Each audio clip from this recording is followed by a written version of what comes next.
Hey everybody, it's Ben. I'm back once again with some more single issue review videos for you guys. In today's video we're going to be taking a look at the Shadow Strikes issues 8 through 10, which is the three-part storyline called Fireworks. Now these three single issues were published by DC Comics and were published from April through May of 1990. Now these three issues are all written by Gerard Jones and illustrated by Eduardo Barreto.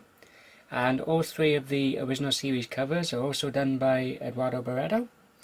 On issue 8, on the colouring, we have Anthony Tollin, who also does the colouring for issues 9 and 10 as well.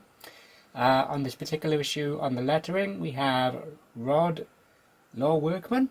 I hope I'm pronouncing that right. It's Lawrkman. Hope I'm pronouncing that right. So the story starts out in May of 1935 in Shanghai, and we have a mysterious individual boarding a ship bound for San Francisco in the US. And we're also then introduced to both Margot Lane and Harry Vincent, who are both agents of the Shadow, and they are both in a little Chinese restaurant having a meal together. Which are actually, it turns out the two are on a date, which unfortunately takes a dark turn for the two of them.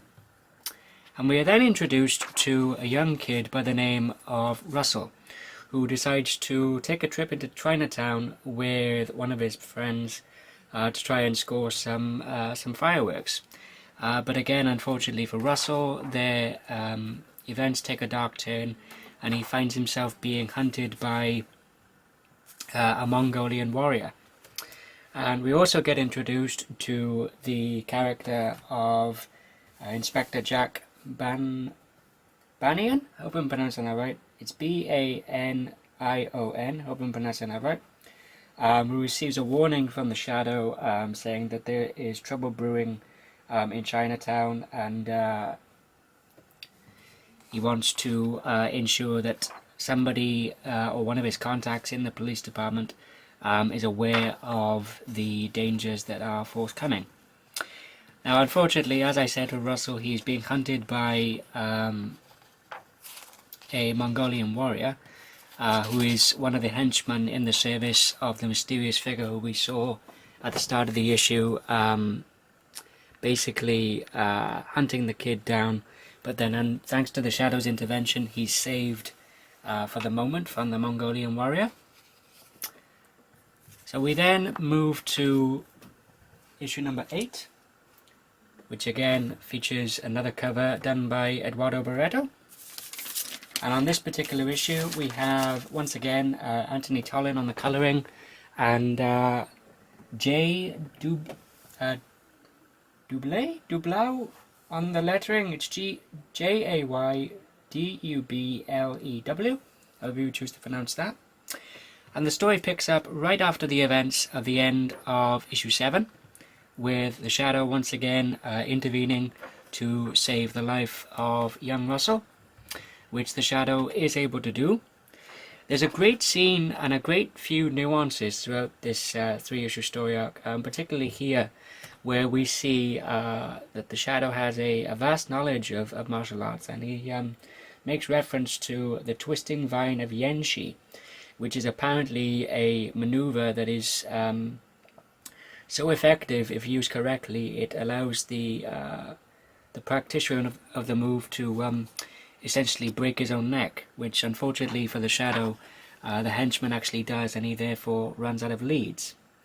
So we then have the Shadow enlisting the aid of young Russell, who agrees to help the Shadow, but he complains that he's feeling a little bit hungry, so the Shadow gives him some money to go and get some food for himself. And there's a great scene, again there's some little bits of humour tossed in by Gerard Jones here and there, where Russell actually offers the Shadow his cherry and coke, which I thought was quite a funny touch, and a nice little dose of humour thrown in by Gerard Jones. Oops.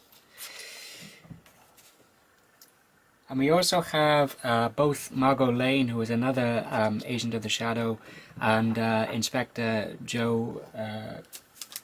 Inspector Jack Banyan investigating some leads which are to do with all of the trouble that's brewing in Chinatown, and they do come up with some leads, but then it leads back to one of a father and son who are both residents of Chinatown, and both have ties to this mysterious individual who we saw at the start of issue number 8. And there's a great reveal on the very last page, which I'll show you in a moment. But here we see another great nuance of the Shadow as a detective.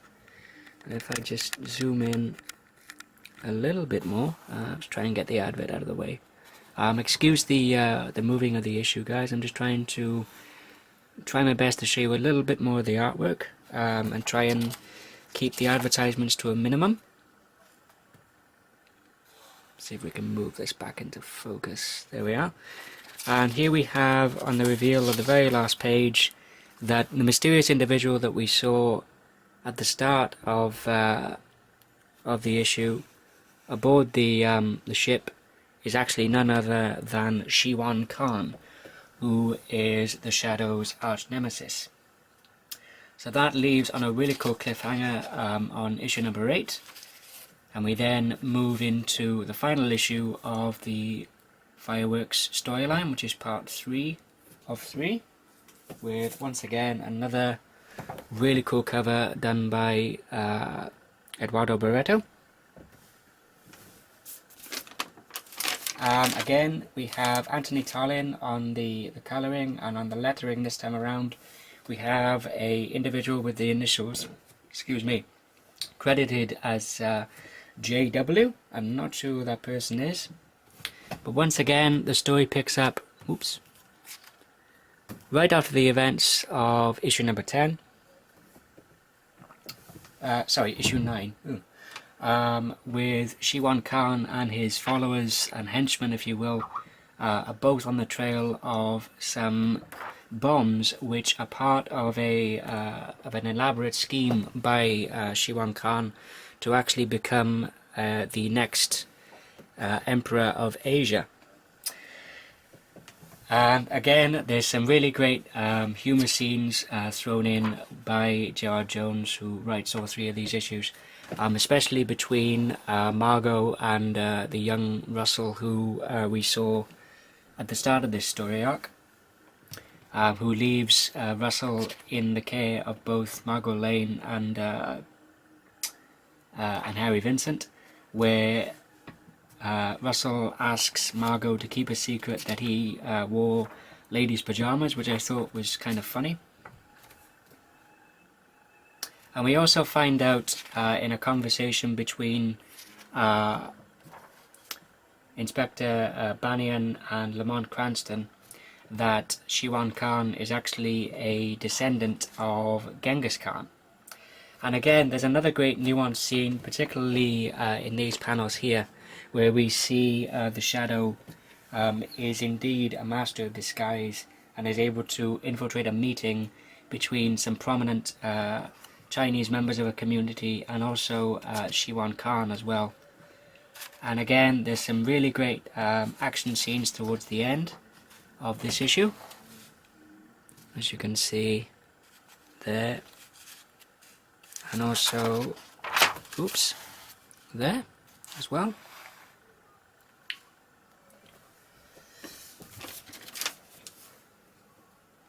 Overall, this is a really great three-part story arc, written by Gerard Jones and illustrated by Eduardo Barreto.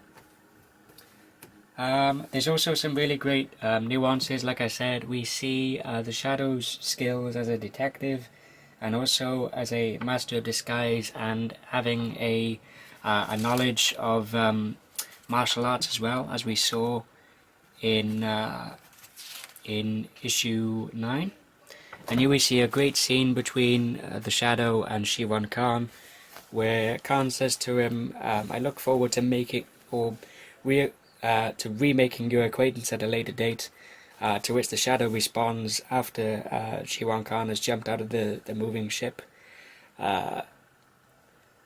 not as eagerly, not half so eagerly as I, which I thought was a great line of dialogue on the part of the Shadow. And then we see a preview for the cover to issue 11, which I believe is also done by Eduardo Barreto. So like I said, overall this was a really great 3-part story arc, really well written on the part of Gerard Jones and really well illustrated and coloured on the part of Eduardo Barreto and Anthony Tollin. As I said, there's some great nuances which I just mentioned just now. It's a really cool introduction to Shiwan Khan, and like I said, there's some great humour moments thrown in there as well, with a good bit of action as well. If I had to give this 3-part story arc a rating, I'd actually give it a 5 out of 5. I really enjoyed it, and I highly recommend it. And I'll just see if I'm able to show off each of the single issue covers. If I just zoom out ever so slightly.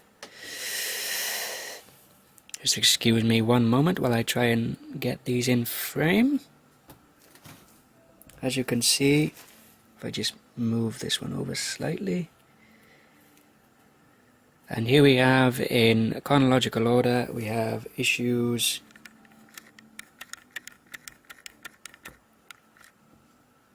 issues 8, 9 and 10 of The Shadow Strikes, each written by Gerard Jones and illustrated by Eduardo Barreto, with the 3 original series covers also being done by Barreto.